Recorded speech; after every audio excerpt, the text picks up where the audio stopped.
Thanks for staying up with us tonight. Business restrictions and closings are having a major impact on city budgets, and that's forcing some of them to make tough choices. In a 5-2 vote, Starkville Board of Aldermen approved a decision to make budget cuts and furlough city workers. Our Stephanie Poole brings us up to speed. To help with the economic loss since the pandemic, Starkville's Board of Aldermen says this will help the city's budget. However, some citizens do not agree. Department heads didn't get 20% pay raise. They only got like 2 or 3%. Cut that. You're going to make them work overtime as it is because you're cutting personnel. On Tuesday, the board voted to cut the mayor, board of aldermen, and department head salaries. However, Christopher Taylor is worried city employees will now have to do double the work for less pay. And you're going to take 20% from me? And you only gave me 20% the last 20 years. So I'm back to where I started. Taylor is a city employee, but by the end of the week, 47 employees will be furloughed. Although these changes will impact city leaders and workers, there's hope it'll improve the city's budget. But it's up to the department heads to establish a rational basis for who they selected to stay and who they selected to furlough. In other words, it can't be a racial reason or a gender reason or an age-based reason. None of this is something that any of us wanted to do. We are at a critical point, and our employees are our greatest asset. And for us to have to furlough them is the saddest day that I can think of that we have encountered. The city will begin furloughs on April 24th, and it will remain until further notice. Reporting in Starkville, Stephanie Poole, WCBI News. Another option those employees can choose is a 2-day administrative leave on April 22nd and 23rd.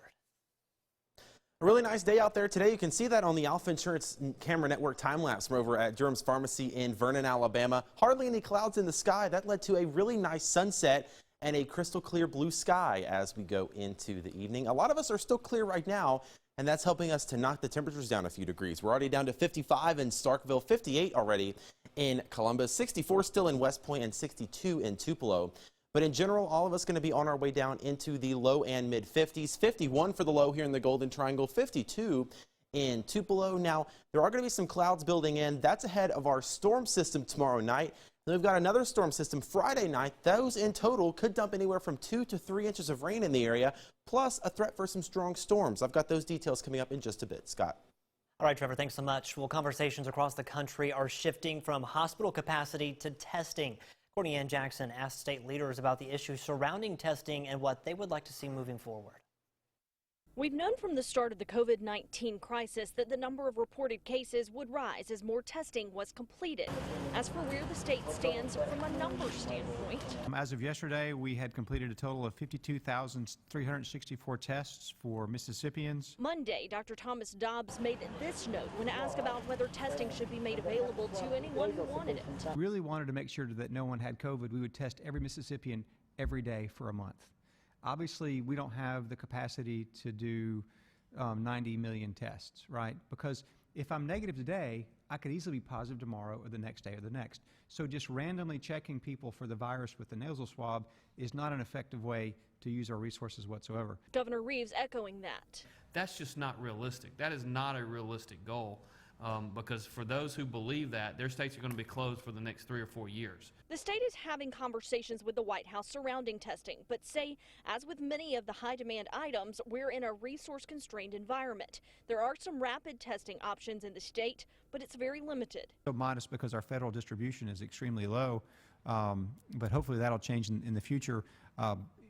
It's embarrassingly low how much rapid testing has been made available to us at the federal government, but we're going to work hard to try to make that better. We also ask about serology and the antibody testing you may have heard about. It's certainly not probably useful for diagnosing people who are sick right now.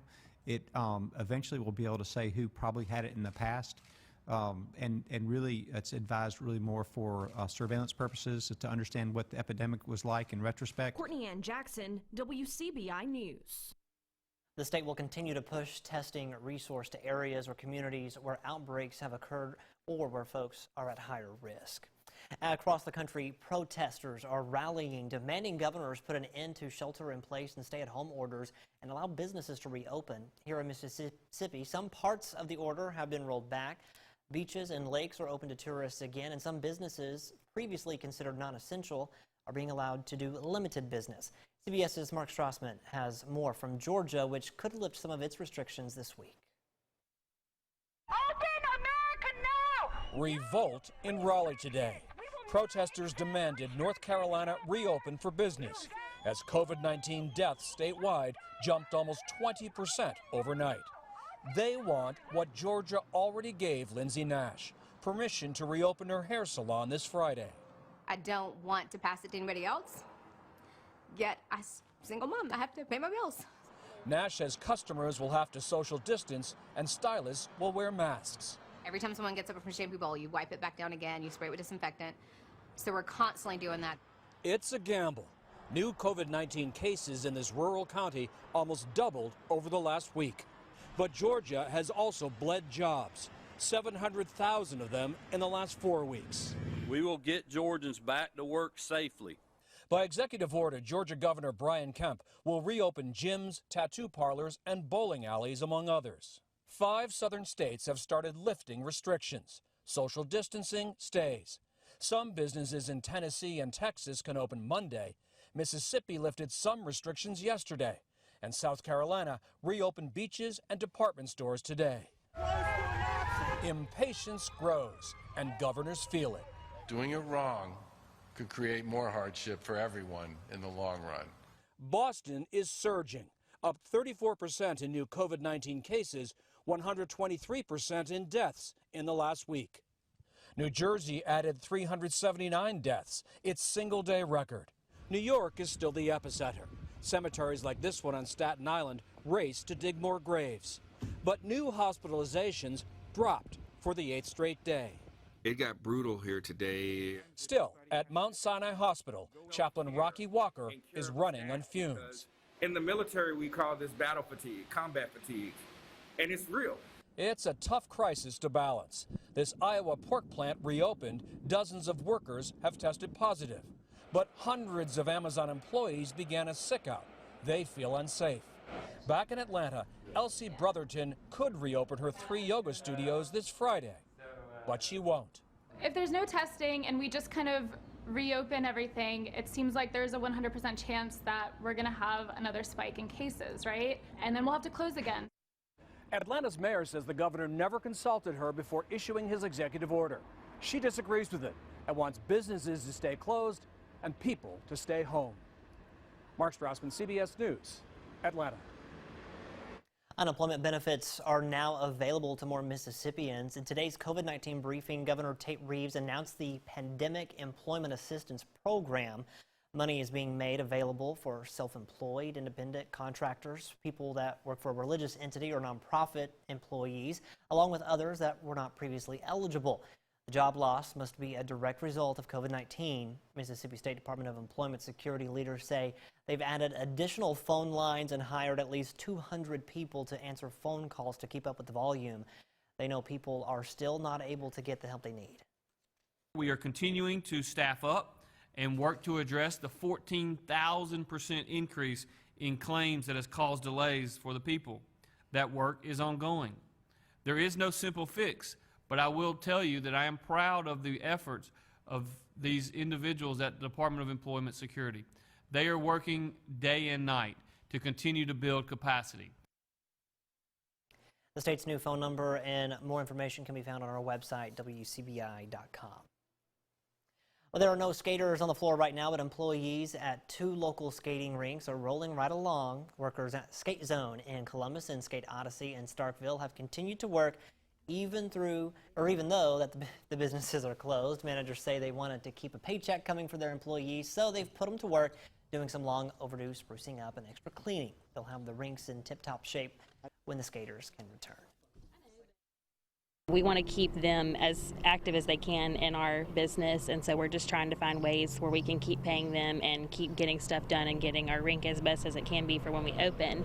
And so right now we're just paying them even though we don't have that support from the federal government, because we don't want to lose them. They are like family to us. We just took this time to decide to clean up just the small areas that don't necessarily get to day to day.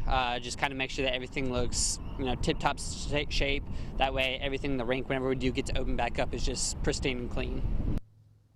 Both skating rinks will be closed until it is safe to reopen. All right, we're going to send things back over to meteorologist Trevor Burchett. And Trevor, you've got a special furry friend over there. Yeah, a special furcast tonight from the Emerson Animal Hospital Furcast. Tonight, it is Toby, and Toby is turning 9 years old today. So a big happy birthday to Toby. Hopefully he was able to get outside and enjoy some of that nice weather today, because there are several chances for showers and storms coming up in the next couple of days. Some of those could be on the strong side and result in some flash flooding. I've got everything you need to know coming up right after this. For WCBI First Alert AccuWeather Forecast with meteorologist Trevor Burchett.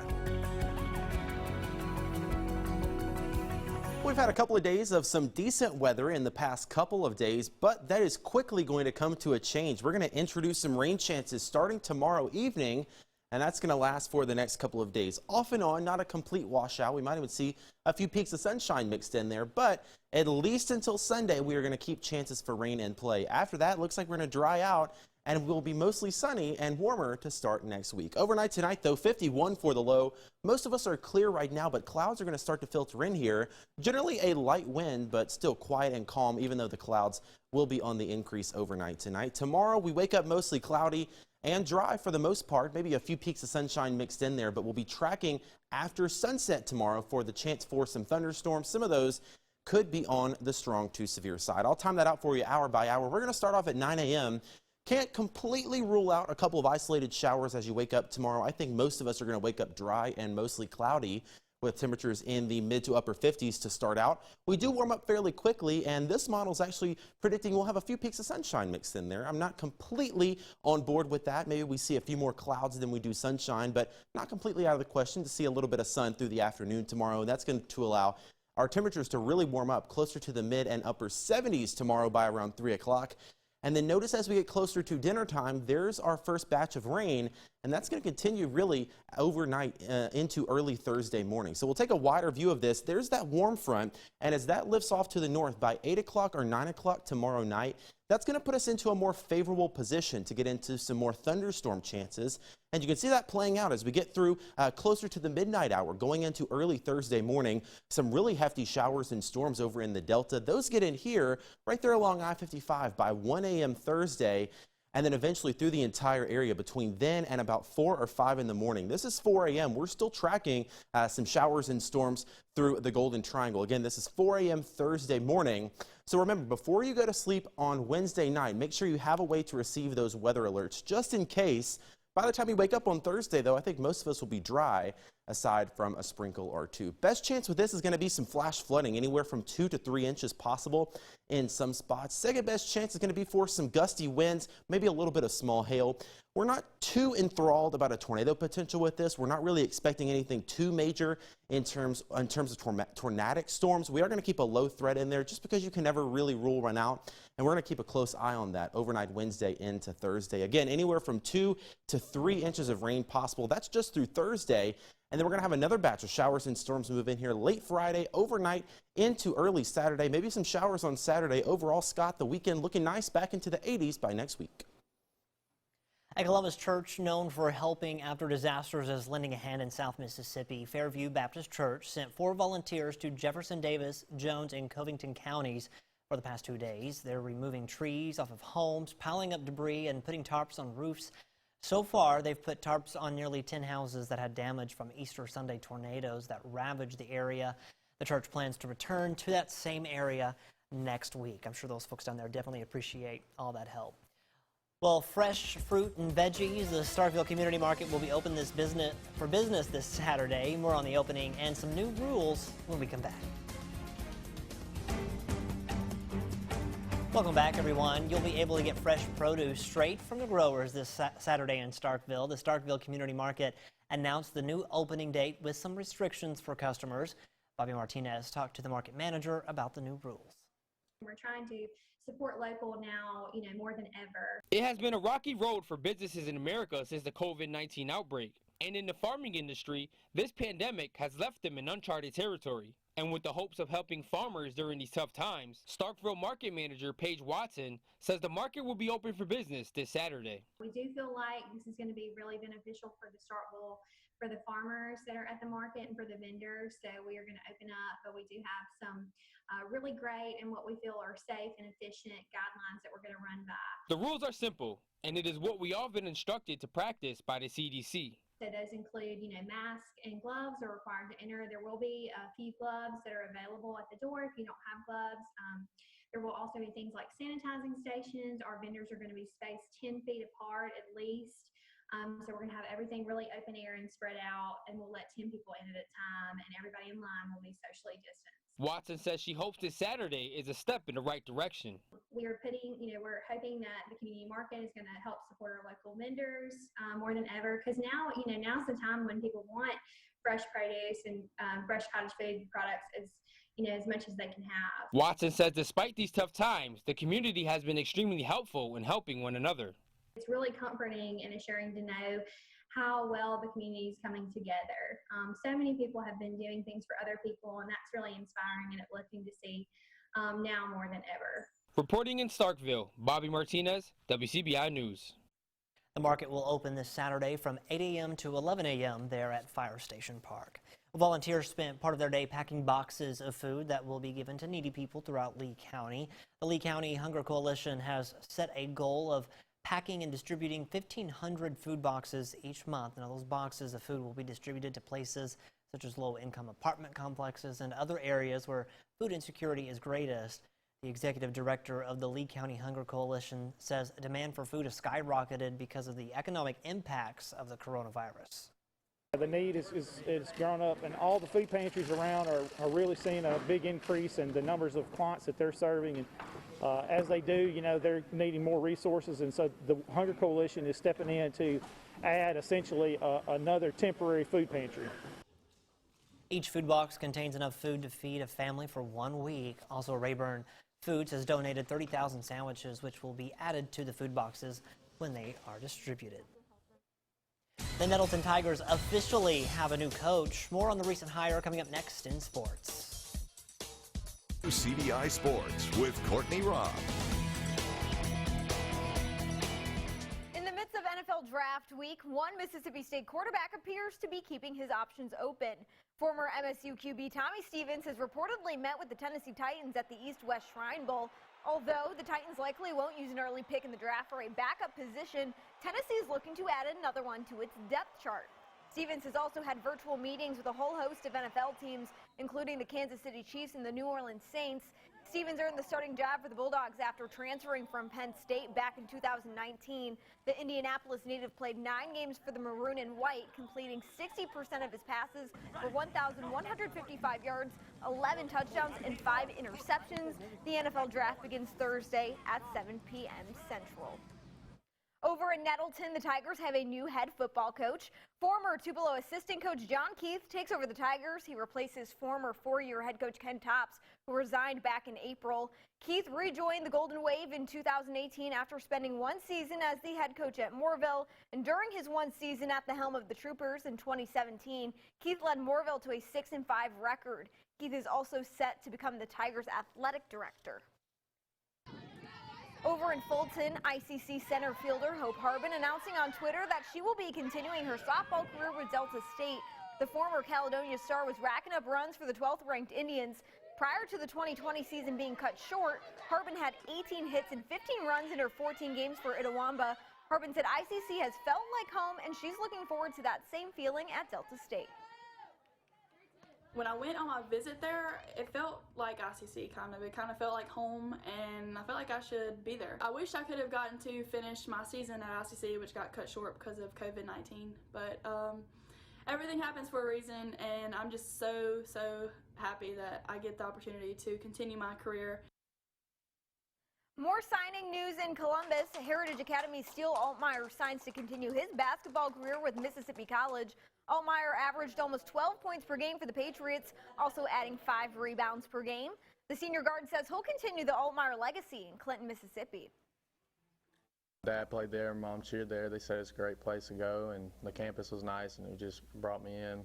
They just treated me like family, so, you know, a great place to play. That's it for sports. We'll have more for you when we come back. Stay with us. Most of tomorrow looking dry. We are going to be watching after sunset for the chance of some showers and storms overnight Wednesday into Thursday. Some of those could be on the strong side. But rest assured, we're going to be here all night keeping an eye on things, and we will keep you updated on social media and online as necessary. Most of Friday also looking dry. We've got one more round of showers and storms overnight Friday into Saturday. Hopefully, though, most of the weekend will be dry. For sure, though, after that, we are looking at a really nice start to next week. Temperatures getting close to that 80-degree mark with plenty of sunshine, Scott. So after we get past this, not too bad. Yeah, we're glad to have a nice Sunday for sure. this weekend. Yeah, enjoy it. All right, thanks, Trevor. Thanks for watching, everyone. We'll see you tomorrow.